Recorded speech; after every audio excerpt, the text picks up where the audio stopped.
Venís publicando bastante sobre lo que fue las elecciones en Venezuela, que sin duda se transformó en todo un caso a nivel global, te diría, mucho en Latinoamérica, pero también en Europa. Es un caso de observación que está pasando en Venezuela. Y justo acabas de publicar algo que hizo el Parlamento Europeo, que tiene que ver con reconocer como el triunfo de Edmundo González, digamos, como un reconocimiento a su presidencia, con lo cual, digamos, según esa decisión, podría asumir como presidente en enero. Y vos, bueno, observaste un poco, fuiste crítica con esa decisión. Sí, Cali, bueno, primero saludarte, un gusto estar acá conversando con vos. Y sí, soy crítica con la decisión de reconocerlo como presidente electo, porque me parece que institucionalmente no corresponde. Esto, por dejarlo bien claro, no tiene nada que ver con que piense que la elección en Venezuela y el autoproclamado triunfo, el triunfo que dio el CNE, el Consejo Nacional Electoral en Venezuela, a Maduro sea legítimo. Creo que no. No, para Que nada. Y claramente... quienes te siguen saben perfectamente que tus cuestionamientos hacia eso, pero en este caso puntual, lo que decís es que, bueno, no tiene la legitimidad como para que el Parlamento Europeo emita ese tipo de declaración, que obedece más a cuestiones internas, ¿no? Yo diría, o sea, hay dos cosas, ¿no? Por un lado, que institucionalmente el Parlamento Europeo no puede reconocer el triunfo de alguien, y un triunfo que dice que es democrático, dice democráticamente elegido, cuando se está cuestionando la elección por no haber cumplido el debido proceso. O sea, yo, insisto, no tengo ninguna duda con que en este caso el régimen venezolano se puede calificar como dictatorial y que esa elección ha sido robada. Ahora, ¿qué es lo que puede hacer dentro de la institucionalidad el Parlamento Europeo? Cuestionar esa elección, pero no hay herramientas oficiales que permitan declarar un triunfo. El Parlamento Europeo no hizo observación electoral, igualmente la observación electoral no tiene competencias o potestad para declarar el triunfo de alguien. O Sí, sea, mi los cuestionamiento observadores son observadores, no dictaminan, son digamos, sobre el exactamente, ese es resultado. el punto, ¿no? La observación electoral puede dar por válido o no el debido proceso, pero no tiene competencias para declarar a un presidente. El Parlamento Europeo no puede reconocer un presidente en un caso en el que justamente lo que se está viendo es que la dictadura ha avanzado en este sentido, ¿no? Entonces aquí hay gente que dice, bueno, no valen medios democráticos para luchar contra la dictadura y por lo tanto esta declaración del Parlamento Europeo es válida porque permite avanzar en esta disputa que se está dando en Venezuela. Yo creo que no es verdad, porque por un lado se está violando, como digo, las competencias y la institucionalidad, y la razón por la que se está haciendo eso debe ser leída en clave doméstica. En España, clarísimamente, el Partido Popular, en su disputa con el Partido Socialista Obrero Español, está estableciendo una defensa de Edmundo González y la oposición, pero para la disputa interna. Yo creo que eso es manipulación y que le hace un muy flaco favor a la democracia y a la defensa de las instituciones. Me Si parece queremos... importante. No, te iba a decir que me parece importante esta distinción, algo que hay que hacer permanentemente, porque así como decíamos que el caso Venezuela es un caso de estudio, sobre todo para marcar académicamente, si se quiere, digamos, las características de la democracia y cuando estamos en presencia de un gobierno autoritario, también se usa mucho para la política interna. Antes de las elecciones, vos sabés, en el caso de Argentina, pero sucede en otros países también, cuando se quería descalificar a un sector político se decía van camino a Venezuela, tanto desde el punto de vista económico como también desde el punto de vista de ciertas prácticas políticas que se salían del sistema democrático. Después de las elecciones también, Venezuela actúa como un ordenador de cómo los países se agrupan con posturas más moderadas, más críticas o algunos en defensa de Venezuela, ¿no? Exactamente, y en este sentido, creo que ahí queda muy claro con tu argumentación, la defensa de la institucionalidad se da por encima de eso, ¿no? Defendemos las instituciones o no las defendemos cuando nos conviene. Entonces ahí hay una clave, ¿no? La institucionalidad se debe defender como un marco común. Y creo que esta declaración del Parlamento Europeo, además de no tener ningún valor efectivo más allá del simbólico, lo que hace es instalar esta disputa donde Maduro la quiere instalar. No hay que olvidarse que más de una vez ha dicho que la lucha que se da en Venezuela es la lucha contra las extremas derechas globales. Es mentira, la lucha que se está dando en Venezuela no es esa. No es una lucha contra las extremas derechas globales, es una disputa dictadura-democracia.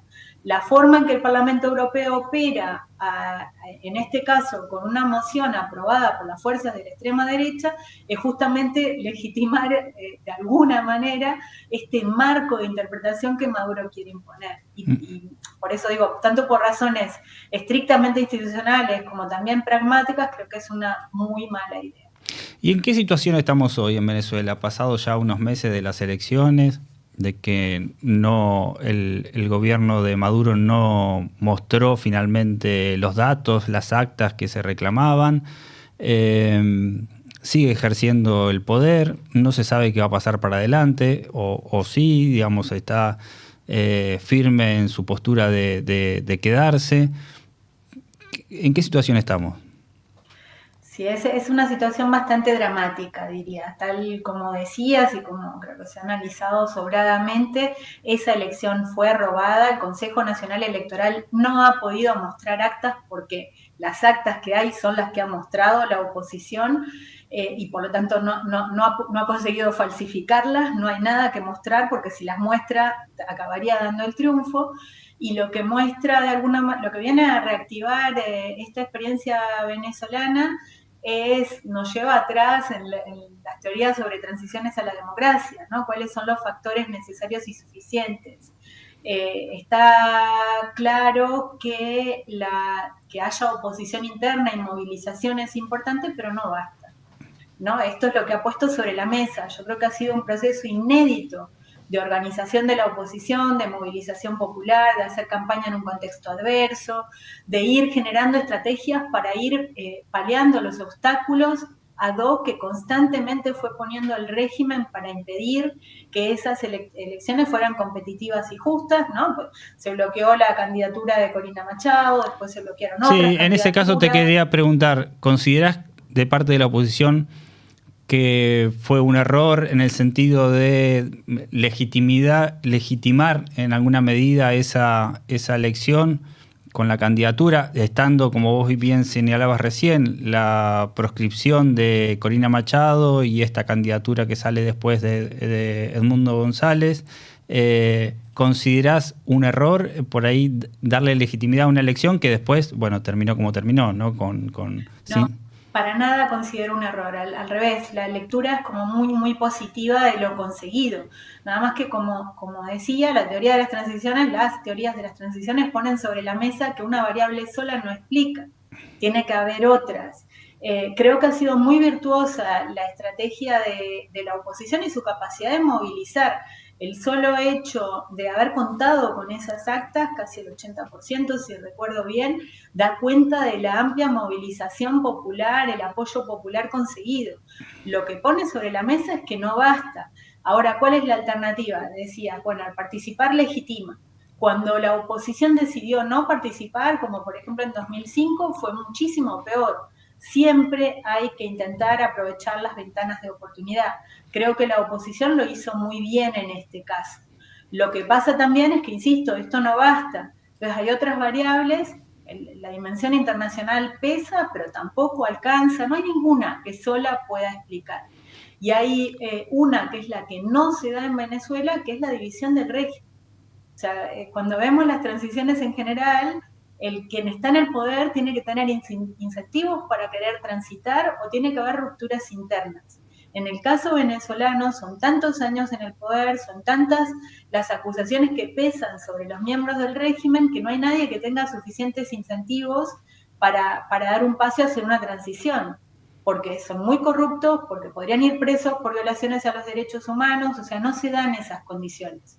También hay una más que podemos agregar, es que cuando pensamos en las transiciones latinoamericanas de los 80, había un contexto de democratización. Ahora hay más y más países autoritarios, o sea, Venezuela no está sola, y hay otras variables más que podríamos agregar. Creo que, respondiendo directamente a tu pregunta, no, la oposición hizo bien en competir, hizo bien, muy bien, en diseñar una estrategia que logró movilizar a la ciudadanía, generar esperanza, generó un movimiento muy importante que hacía tiempo que no se veía en estas dimensiones, pero no basta con eso, tenían que darse otros factores que no se dieron. Te iba a preguntar eso justamente, ¿qué otras herramientas o dispositivos institucionales se podrían activar en este lapso, digamos, en este interregno de confusión o digamos, de como estar entre paréntesis, de no saber qué va a pasar, ¿no? ¿Qué otras cosas dentro del marco institucional? Porque descartamos lo del pronunciamiento del Parlamento Europeo u otros que podrían existir en ese sentido, digamos, que no tienen la validez. ¿Qué otras herramientas institucionales pensás podrían activarse en este camino? Eh, a nivel doméstico creo que no quedan herramientas por activar. Para mí, bueno, lo escribí en un artículo corto que escribí para el Observatorio de Reformas Políticas, la dictadura quedó al desnudo, completamente al desnudo. No es que sabemos ahora que es dictadura, pero fueron varios pasos más en violaciones de un montón de principios constitucionales y legales. Lo que creo que falló claramente fue el posicionamiento de ciertos actores domésticos, porque ahí otra vez, ¿no? Milei se pronunció rápidamente contra lo ocurrido, pero también lo hace en clave doméstica, no lo hace desde la defensa de la institucionalidad, lo hace porque forman parte de lo que él define como sus enemigos, ¿no? El comunismo internacional y bla, bla, bla. Falla, sí, ahí para mí fue como muy emblemático lo que hizo, quien lo hizo bien fue el presidente Boric en Chile, ¿no? Defendiendo la institucionalidad y poniendo en duda lo que se podía poner en duda desde esa institucionalidad. Fallaron, sobre todo Colombia, ¿no? El gobierno de Petro creo que falló y sigue fallando, y Lula quedó como un poco atrapado entre sus claves domésticas y la gestión internacional. La Y ahí primer hizo reacción un de flaco Lula favor. fue, bueno, que muestren las actas, esperar, digamos, las evidencias, los datos para poder demostrarlo. Y después de eso no hubo mucho más, digamos, como liderando ese grupo de países que tenían una postura, no sé si llamarla intermedia, pero bueno, de tratar de tener las pruebas como para pronunciarse, ¿no? Sí, en un momento hubo un llamado o sea, parecía que Colombia y Brasil iban a hacer bloque en pedir nuevas elecciones, que también era indebido, ¿no? Porque la elección estuvo ahí, había que mostrar las actas, había que abrir eso y reconocer lo que había pasado, no un acuerdo por unas nuevas elecciones que en contextos como el venezolano y con los precedentes de las mesas de diálogo que ha habido, hubiera sido dilatar y generar algo no muy distinto de lo que ya había ocurrido. Entonces creo que en ese sentido fueron muy débiles. No hay que olvidar que el PT no se alineó con Lula en esto, ¿no? Mucha gente del PT, y ahí tenemos este dilema de volver este marco de izquierdas contra derechas, cuando en realidad el marco acá es dictadura-democracia. En países democráticos la disputa es derecha-izquierda, ¿no? No sé, pongámonos en un contexto como el argentino. En Argentina, te guste o no te guste mi ley, el contexto es democrático, es de competencia, es de Sí, sí. disputa electoral. Ahí podemos poner la disputa ideológica en el camino. El Congreso está actuando, te guste o no te guste, está actuando, fue electo, las elecciones fueron competitivas y justas. Puede haber cosas que a mucha gente, hay sin duda, cosas que a mucha gente no le gustan, sean mileístas o antimileístas. Pero estamos hablando de un contexto democrático donde tiene peso la disputa derecha-izquierda o la disputa neoliberalismo, socialdemocracia, lo que quieras. En Venezuela es otra la disputa, no es derechas-izquierdas, es dictadura-democracia. Y de hecho es un gran error pensar la disputa en términos de derechas-izquierdas, no solo porque hace mucho daño a los digamos, a la protección de los derechos humanos, de las libertades fundamentales y demás, sino también porque el régimen de Maduro está generando una desigualdad, también, digamos, está creciendo la desigualdad, está creciendo la pobreza, no se están defendiendo los derechos sociales. Y alguien dirá, ay, ese bloqueo, Estados Unidos. Yo estoy en contra de ese tipo de políticas también, pero en Venezuela la clave doméstica explica muchísimo de lo que está pasando a nivel doméstico. No hay que buscar siempre la excusa antiimperialista, porque la violación de derechos humanos se da en el país, la cantidad de presos políticos que hay se da en el país, y las políticas económicas de los últimos años han sido nefastas, más allá del bloqueo. Entonces no es excusa. Ahí hay un problema que tiene que ver con la institucionalidad, es una dictadura y que privilegia políticas para sostenerse en el poder, que no son para nada promotoras del bienestar de la ciudadanía, sino todo lo contrario. Sabes que Argentina está en un conflicto diplomático importante con Venezuela. Allí en la embajada están asilados las gentes cercanas a Corina Machado. Está la intermediación de Brasil, que el gobierno venezolano también la objeta, y hay toda una discusión, incluso con pedidos de detención, tanto de la justicia o sí, de organismos venezolanos con respecto al presidente argentino, secretaria general, la ministra de Seguridad. Lo mismo, digamos, Milei con respecto a Maduro. Incluso ahora, bueno, quienes escuchen esta conversación, por ahí ya va a haber transcurrido, pero el martes están los discursos en la ONU, está la Asamblea de la ONU, y seguramente va a haber un pronunciamiento del gobierno argentino ahí fuerte. Se habla también de una cumbre de países para conversar sobre el tema Venezuela en ese marco de la ONU también. Sí, no sé qué decirte, ¿no? Yo insisto en que lo leo en esa clave. En América Latina, lamentablemente, tenemos varios países atravesando situaciones complicadas en términos de desdemocratización. En Nicaragua, en Venezuela, en El Salvador, Perú también enfrenta una grave crisis, y creo que